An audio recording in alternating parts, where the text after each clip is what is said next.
మనం మూవీస్లో గోదావరి కోనసీమ అందాలు అని వింటూ ఉంటాం కదా.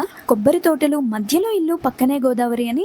మరి మూవీస్లో ఎందుకు డైరెక్ట్గా చూసేద్దామని ఈ వీకెండ్ గోదావరి సైడ్ వెళ్ళాలని ప్లాన్ చేసుకున్నాం. ఇంకా గోదావరి వాళ్ళ మర్యాదలు అయితే చెప్పాల్సిన అవసరమే లేదు. వాళ్ళ తర్వాతే ఎవరైనా. వాళ్ళ మాటలు వింటేనే వాళ్ళ మర్యాదల్లో ఉన్న ప్రేమ అర్థం. చూసారా, నా దగ్గర ఇంకా ఎక్కువ మార్క్స్ కొట్టేయడానికి భీమవరం ఎలా వెల్కమ్ చెప్తుంది. వీళ్ళ మర్యాదలు ప్రేమల కోసం నాకెలా తెలుసు అనుకుంటున్నారా? నాకు గోదావరి సైడ్ ఒక అమ్మాయి ఫ్రెండ్. నాకైతే వాళ్ళ మాటల్లో ఉన్న ఆ మర్యాద చాలా నచ్చేసింది. ప్రేమ మర్యాద చూపించే మనుషులంటే ఎవరికి నచ్చదు చెప్పండి. ఇంతకీ భీమవరం ఎందుకు వచ్చామో తెలుసా?